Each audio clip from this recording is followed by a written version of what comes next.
I gotta take care of it.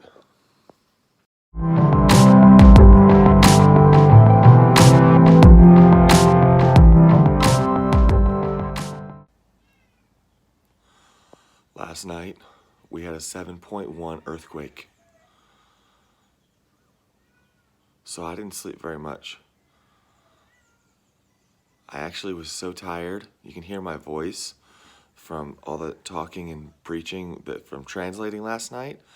I got all scratchy because we got really into it, and so my voice is all scratchy. Wait, what? See, that's how tired I am. Did I just say it got... I don't know. I'm just tired. But we had the 7.1 earthquake, so I was dead asleep. I mean, I was gone because I was so tired, thus the voice. And it was it was an awesome day, but it was a long day. And so I was completely asleep, and all of a sudden, I just found myself running towards my kid's room. And my wife, I guess, had woken me up, Carmi, because I don't even remember getting up. All I know is I was just lunging towards my kid's room, and I run in there, and the whole house is just swaying back and forth because our house is on these like metal beams, right? So everything moves back and forth.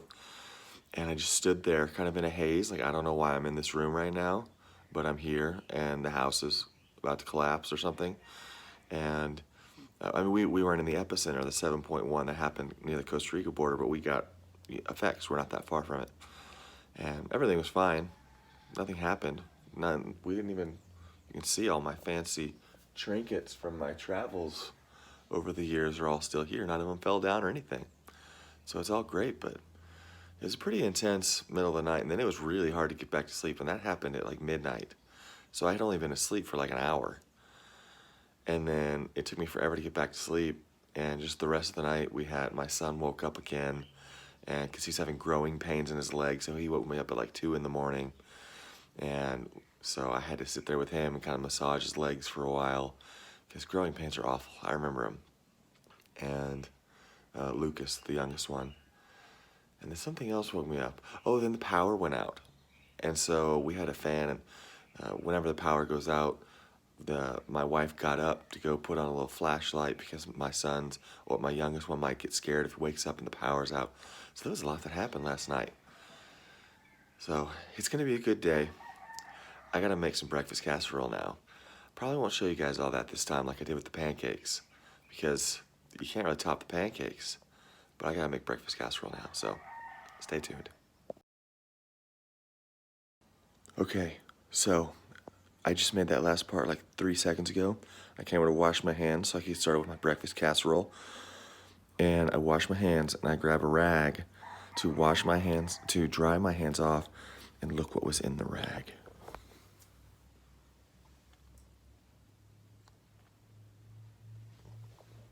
I touched it a little bit. I gotta take care of it. I don't want to show you its death. Got it.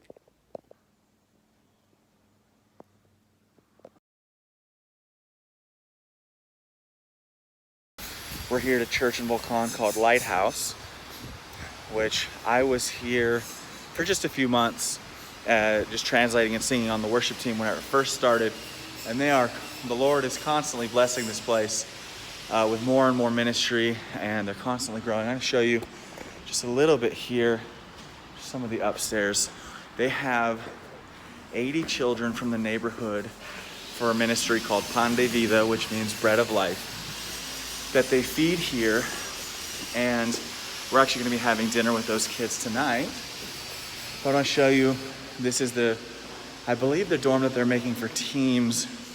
This is just one little area. I won't show you the whole place, but you can see that it's all very nice here.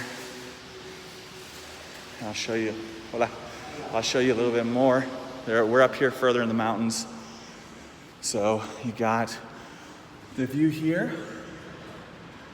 So you get a good view. So we're gonna be here working all day, painting. We're sanding bars. There was a team before us that had sanded the walls, and painted the walls. So we're doing all the bars which I'll show you. Well, you'll see more, but basically they have like these bars here. And so since the other team painted the whole place, we're sanding these bars, painting them, and it's just a big job. So we'll be here all day.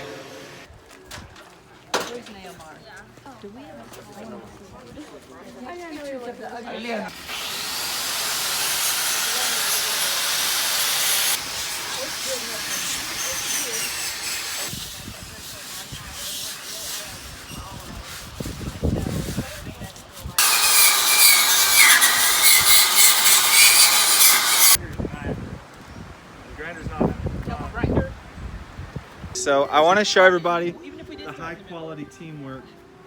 This is for our video for today. You guys did an awesome job. Look at this craftsmanship. Look. It's amazing. They've done a great job. Thank you all. Thank you, ladies. Yeah, this is a weird job. Yeah. Now we're going to get strawberries and cream in just a few minutes. On our way to get some strawberries and cream. It's going to be great. Yeah, dude, sorry, you get too late to get a picture of me eating that. That's already gone. You get a picture of all of them. Yeah. There we go. We got to do that, all of us.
Oh, fried food. That's right.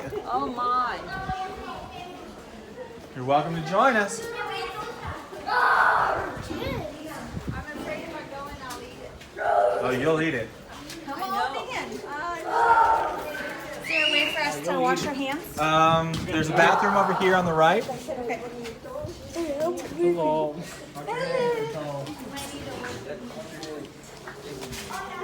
Right over here. Oh, sorry. Before I stepped off that step, You're gonna eat this? Yeah. All right, eat it. Show me.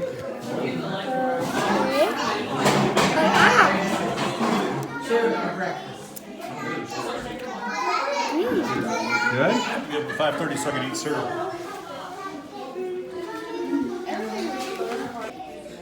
Everybody say good night. Good night. You all did great tonight. Thank you. It was a great service.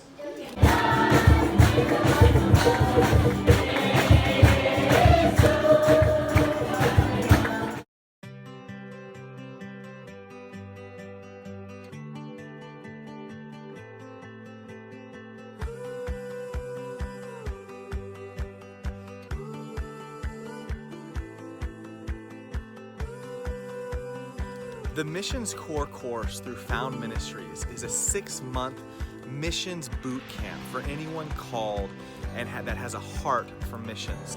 As a ministry, we focus on reaching unreached people groups, so this training is very much focused on going to unreached people groups, going to rural locations like Panama, like Nepal, like Thailand.